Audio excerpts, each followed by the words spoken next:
This video shows how to use the Blue Sky Bio Safety Stop Drill Kit. The drills in this kit are color-coded for length and width. The color line on top represents the diameter of the drill. The color line below represents the drill length. For this video, the protocol for the example of 4.3 mm diameter by 10 mm length Biomax implant has been chosen. A flap is raised and the alveolar bone is exposed. The pilot osteotomy is made with the 2 mm by 10 mm stop drill with copious irrigation.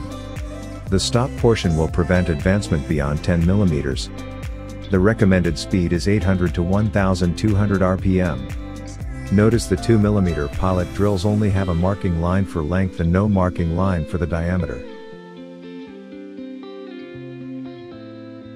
The next drill is 2.5 mm by 10 mm.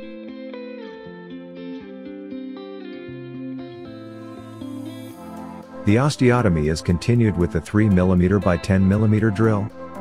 If the bone is soft, then you can skip the final drill and proceed directly to the placement of the 4.3 mm by 10 mm Biomax implant. The aggressive threads, self-tapping and tapered features of the implant will compress the bone to create good primary stability. If the bone is of normal or hard density, the osteotomy is enlarged with the 3.9 mm by 10 mm final drill.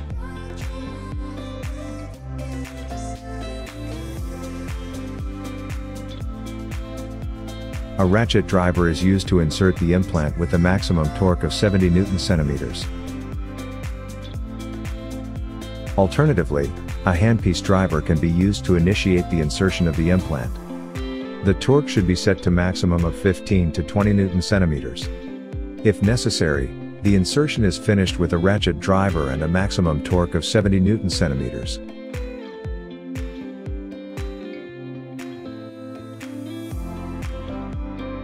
The cover screw is inserted into the implant and the flap is sutured.